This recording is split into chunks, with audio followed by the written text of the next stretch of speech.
तो आज हम सीखेंगे कि कंसल्टेशन कैसे करते हैं।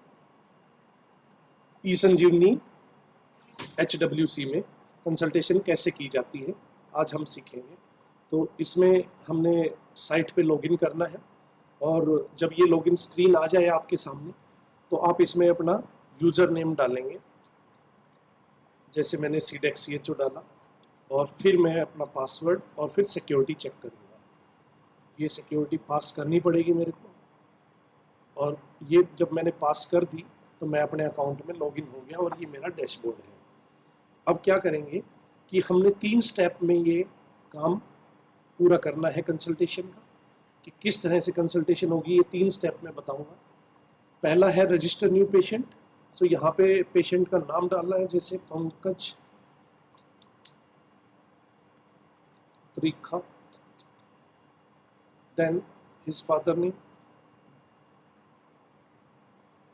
RS त्रिखा।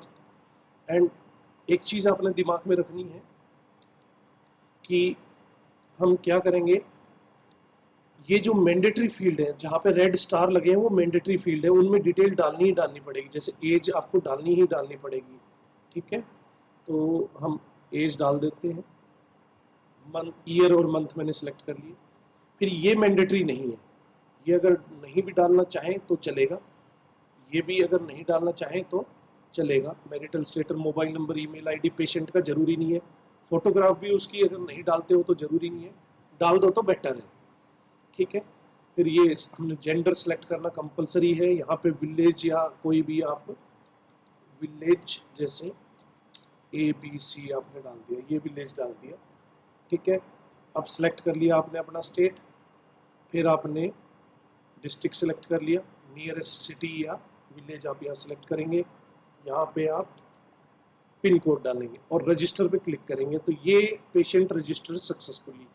ये हमारा काम फर्स्ट स्टेप वाला पूरा हो गया। फर्स्ट स्टेप पूरा कर लिया हमने, और आप देखेंगे ये जो रजिस्टर्ड पेशेंट की लिस्ट में ये सबसे टॉप पे आता है जो अभी अभी रजिस्टर किया है। अब क्या करेंगे कि हम मूव करेंगे सेकंड स्टेप पे, जो कि क्रिएट केस। अब उसका क्रिएट करना है केस हमने, तो इस बटन पे क्लिक करेंगे तो ये पंकज त्रिखा का इस पेशेंट का केस हम तैयार करेंगे। यहाँ पे क्लिक किया तो सबसे पहले ये जो सेक्शन आप देख रहे हैं यहाँ पे, problem, allergy, examination, diagnostic, medical record, query, ये 6 सेक्शन में हमने अपनी पेशेंट की डिटेल डालनी है। इसमें हम प्रॉब्लम सबसे पहले किस तरह डालते हैं, ये देखिए फीवर। अगर मेरे को फीवर डालना है तो कुछ इनिशियल लेटर लिखने हैं, पूरा टाइप नहीं करना है, और नीचे से सिलेक्ट करना है ड्रॉप डाउन से, पूरा टाइप नहीं करना है। अगर इसमें टाइप करेंगे तो वो इन्फॉर्मेशन डॉक्टर के पास नहीं जाएगी। तो जैसे हेडेक लिखना है, सर दर्द, तो इस तरह से सिलेक्ट करना है। ये बॉक्सेस बने आएंगे और यहाँ से क्रॉस करके आप बंद भी कर सकते हो। और एडिशनल कोई इन्फॉर्मेशन देना चाहे, जैसे फीवर फ्रॉम लास्ट 2 days, इस तरह की इन्फॉर्मेशन देना चाहते हो वहीं यहाँ पे टाइप कर सकते हो, ऊपर टाइप नहीं करना है, ठीक है। इस तरह प्रॉब्लम, लेकिन इनमें मैंडेटरी कोई नहीं है, मैंडेटरी सिर्फ क्वेरी है। क्वेरी सेक्शन जो है वो जरूरी है, उसमें आपने कुछ ना कुछ डालना ही है, नहीं तो आप कंसल्ट नहीं कर पाएंगे। एलर्जी, लेकिन अगर डालते हैं तो ये आपका टाइम सेव करेगा, डॉक्टर का भी टाइम सेव करेगा, आपकी इन्फॉर्मेशन डॉक्टर तक करेक्ट जाएगी। तो रिकमेंड हम यही कहेंगे कि आप इसमें इन्फॉर्मेशन डालिए, ठीक है। नहीं भी डालेंगे तो कंसल्ट कर सकते हैं, क्योंकि वीडियो कॉन्फ्रेंसिंग की फैसिलिटी उसमें ऑलरेडी है, तो उससे वीडियो VC जब करेंगे तो आप डॉक्टर को बता भी सकते हैं बोल के। एलर्जी, जैसे स्किन की एलर्जी है, स्किन रैश हो रखे हैं, तो यह सभी भी है। ऐसे इस तरह से ये सारी चीज़ें डालेंगे और ऐड कर देंगे, तो ये आपकी एलर्जी ऐड हो गई है। अब एलर्जी कोई एडिशनल कोई बताना चाहते हैं, जैसे कि मेरे को ABC मेडिसिन से कोई एलर्जी है, तो मैं लिख सकता हूँ यहाँ पे एलर्जिक टू ABC मेडिसिन। ये हम पूछ सकते हैं पेशेंट से, अगर उसको पता है तो लिख सकते हैं ये चीज़ें, अगर हमें पता है, नहीं है तो छोड़ सकते हैं। तो इस तरह से हमने लिख दी एलर्जी भी। अब एग्जामिनेशन में पूछेंगे तो ये बताएगा हिस्ट्री ऑफ डायबिटिक, अगर वो है तो क्लिक कर देंगे, नहीं है तो छोड़ देंगे।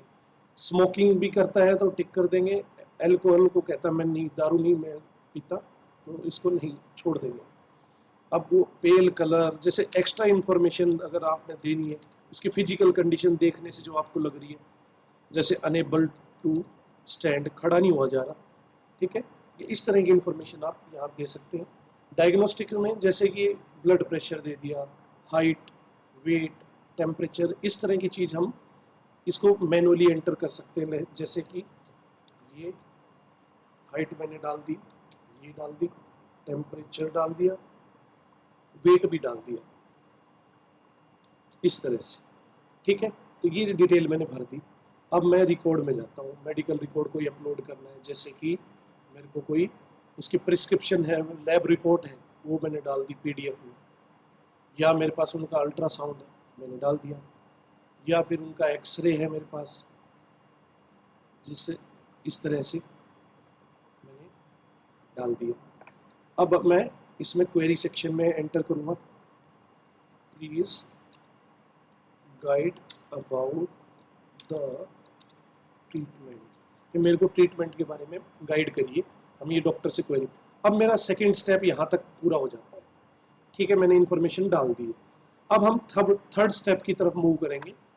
ये देखिए, अब तीसरा स्टेप ये है कि हम हेल्थ फैसिलिटी का नाम सेलेक्ट करें, फिर डॉक्टर का नाम सेलेक्ट करें, लेकिन ये अवेलेबल दिखाया और फिर अवे दिखाया, यानी कि एक्चुअल जो स्टेटस होता है डॉक्टर का वो आता है 5 सेकंड के बाद। तो 5 सेकंड हमने इंतजार करना है, और अब देख रहे हैं कि अवे है, स्टेबल है, तो यानी कि ये डॉक्टर अभी या तो ऑनलाइन कनेक्टेड नहीं है, या उनका इंटरनेट नहीं चल रहा है, या उन्होंने लॉग आउट कर दिया है, तो कुछ भी हो सकता है। तो लेकिन अब हम इसको कॉल नहीं कर सकते, अगर ट्राई भी करेंगे तो ये देखिए कॉल पे क्लिक किया तो ये मैसेज दे देगा डेस्टिनेशन यूजर नॉट कनेक्टेड, क्योंकि वो हमें पता भी चल रहा है यहाँ से, और हम अपने डॉक्टर के बारे में जानकारी चाहिए तो वो इस पर क्लिक करेंगे, जानकारी आ जाएगी कि ये डॉक्टर है कौन, किस चीज़ से संबंध रखता है, कौन सा स्पेशलिस्ट है, सारी चीज़ें यहाँ आपको पता चल जाएगी। लेकिन अब मैं कॉल नहीं कर सकता क्योंकि अवे है डॉक्टर, उसके लिए ऑनलाइन होना जरूरी है डॉक्टर का। तो मैं सेव कर दूंगा ताकि मेरी इंफॉर्मेशन जो मैंने डाली है सेकेंड स्टेप में जब क्रिएट केस करते टाइम वो लॉस्ट ना हो जाए, तो इसलिए मैंने वो उसको सेव करके लिख लिया। ये देखिए आप, पंकज त्रिखा के नाम से ये पेशेंट था हमारा, लेकिन और ड्राफ्ट में सेव्ड है। अब क्या करेंगे, हम इस ब्लू लाइन पे क्लिक करेंगे तो ये दोबारा खुल सकते हैं, और ये मिलेगा कहाँ, हमारा ये केस सेव कहाँ हो, वहाँ जाके इसको ढूंढना हो, कल ढूंढना हो, परसों ढूंढना हो, तो हम जाएंगे इसमें केसेस रेफर्ड में, और वहाँ पे आपको टॉप जहाँ भी ये आपका पेशेंट होगा वहाँ मिल जाएगा, उसको सर्च करके भी ढूंढ सकते हैं पेशेंट का नाम। तो इस ब्लू लाइन पे जब क्लिक करेंगे तो आपका पूरा केस खुल जाएगा, कोई भी इंफॉर्मेशन आपकी लॉस्ट नहीं हुई है, जो भी आपने मेडिकल रिकॉर्ड डाले थे सब है वहाँ पे, सेव्ड है। अब ये क्वेरी भी आपकी सेव्ड है। अब आप चेक फिर करिए कि अवेलेबल है आज डॉक्टर, तो देखा वही 5 सेकंड आपने वेट करना है, देखा ये अवे है, तो आप कॉल नहीं कर पाएंगे। अब मैं क्या करता हूँ, इसको मूव करता हूँ, एक और डॉक्टर को मैं लॉगिन कर लेता हूँ। डॉक्टर साहब ऑनलाइन जैसे ही आ जाएंगे तो आप देखेंगे कि जैसे ही डॉक्टर साहब ऑनलाइन आए तो आप यहाँ अवेलेबल भी हो जाएंगे और हम उनको कॉल भी कर पाएंगे। यहाँ पे आपको अवेलेबल शो करेगा और हम कॉल भी कर पाएंगे। जैसे कि सीडेक हब मैंने लिखा 1 2 3 4 5 6, मैंने पासवर्ड डाला। अब मैंने क्या किया कि इस पे अब मैं क्या कर रहा हूँ, यहाँ पे सिक्योरिटी चेक कर रहा हूँ, स्टेयर्स मैंने ढूंढनी है, ठीक है। तो ये सिक्योरिटी मैंने पास कर ली, मैंने लॉगिन किया, डॉक्टर के अकाउंट में मैं लॉगिन कर गया। अब डॉक्टर साहब बैठे हैं ऑनलाइन, दिख भी रहे हैं, यहाँ पे अवेलेबल हो गए हैं, ठीक है। तो अब मैं कॉल करूँगा। अब ये ऑब्जर्व करना आपने केयरफुली कि क्या हो रहा है। अब यहाँ पे बेल बज रही है, डॉक्टर साहब के पास रिंग जा रही है यहाँ पे। अब वो अगर डिनाई कर देते हैं तो ये देखो डिनाई हो गया, बिजी थे अब अवेलेबल हो गए। बिजी का मतलब था कि एक बार कॉल चली जाती है तो वो बिजी हो जाते हैं ताकि कोई और दूसरा कॉल ना कर पाए, ठीक है। अब अवेलेबल है, फिर कॉल कर सकते हैं। कॉल किया आपने, ये देखो अभी डमी विंडो खुली है क्योंकि वीडियो कॉन्फ्रेंसिंग अभी स्टार्ट नहीं हुई है, क्योंकि उन्होंने एक्सेप्ट नहीं किया है। एक्सेप्ट करेंगे तो ये देखिए अलाउ करना जरूरी है, पहले इधर अलाउ होता है क्योंकि मैंने पहले अलाउ कर रखा था इधर, इसलिए इसने नहीं पूछा। अदरवाइज जब भी सीएचओ से पूछा जाएगा यहाँ पे तो उसने अलाउ करना है, और जब तक आप कैमरा और माइक नहीं होगा आपके पास, आप वीडियो कॉन्फ्रेंसिंग स्टार्ट भी नहीं कर पाएंगे, ठीक है। तो ये क्या किया, डॉक्टर साहब ने भी जैसे अलाउ कर दिया, तो अब आप देख सकते हैं कि ये दोनों तरफ वीडियो कॉन्फ्रेंसिंग प्रॉपरली स्टार्ट होगी। और मैसेज चैट भी है यहाँ पे अवेलेबल, चैट से भी बात कर सकते हैं। अगर वॉइस सही नहीं जा रही है तो यहाँ पे लिख के डॉक्टर साहब से आप बात कर सकते हैं, डॉक्टर साहब का भी मैसेज आ जाएगा हेलो, वो भी लिख देंगे उधर से, ठीक है। तो इस तरह से चैट पे भी बात हो सकती है। और यहाँ पे आप देख ही रहे हैं कि उन पेशेंट की डिटेल ऑलरेडी आ चुकी है, उनकी रिपोर्टें भी देख सकते हैं वो यहाँ पे ओपन करके, ठीक है। जैसे इसको एक्सरे को बड़ा करके देख सकते हैं, ठीक है, बंद कर दिया इस तरह से। तो ये अब डॉक्टर साहब का यहाँ से काम स्टार्ट होता है। वो पहले प्रोविजनल डायग्नोसिस बताएंगे कि इनको क्या प्रॉब्लम है। देखा उन्होंने कि नॉर्मल फीवर ही है, कुछ नहीं है, ठीक है। अगर कोई और सिम्टम, उनको और कोई बीमारी का नाम भी लिखना चाहते हैं तो वो यहाँ लिख देंगे डॉक्टर साहब। एडिशनल डायग्नोसिस अगर कोई और है, दूसरा तीसरा 4 या 5 बीमारियाँ हैं तो उनके नाम यहाँ लिखे जा सकते हैं। दवाई यहाँ पे लिखेंगे, पैरासीटामोल लीजिए आप, दिन में 2 टाइम लेनी है गोली ये टैबलेट, और 5 दिन तक खानी है। तो उन्होंने ऐड किया, तो ये ऐड कर दिया। अब कोई और दूसरी मेडिसिन भी लिखना चाहते हैं तो वो यहाँ से एक और मेडिसिन उन्होंने सेलेक्ट कर ली। इसको आप TDS दिन में 3 बार ले लीजिए, 1 गोली 1 टाइम में, और 2 दिन तक खाइए।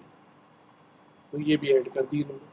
एडिशनल मेडिसिन कोई अगर देना चाहते हैं जो लिस्ट में नहीं आ रही यहाँ पे, क्योंकि यहाँ पे सिर्फ आपने इनिशियल लेटर टाइप करने, लिस्ट में अपने आप आ जाएगी। अगर नहीं आ रही है तो वहाँ यहाँ पे XYZ कोई मेडिसिन नहीं आ रही है, वो यहाँ पे लिख सकते हैं मेडिसिन ये आपने लेनी है, और ये 250 mg स्ट्रेंथ की है, ठीक है। और कब लेनी है, जब जरूरत हो, SOS कर दिया उन्होंने, लिख दिया। और एडवाइज करेंगे please visit again if required, ठीक है। अगर आपको ज़रूरत पड़ती है तो दोबारा आइए। प्रीव्यू करके देखा कि प्रिस्क्रिप्शन ठीक है, क्योंकि ये देखना बहुत ज़्यादा ज़रूरी है। नहीं तो आप क्या करेंगे कि इसको अगर प्रीव्यू करके नहीं देखेंगे और आपने सेंड कर दी प्रिस्क्रिप्शन, तो उसके बाद हम चेंज नहीं कर पाएंगे इसको। तो सेंड प्रिस्क्रिप्शन पे क्लिक किया, कंफर्म किया, अब हम इसको चेंज नहीं कर सकते, प्रिस्क्रिप्शन में कुछ भी एडिट नहीं कर सकते। और ये यहाँ पे भी रिसीव हो गई है, दोनों जगह रिसीव हो गई। तो ये हमारा पूरा प्रोसेस है कंसल्टेशन का, ठीक है।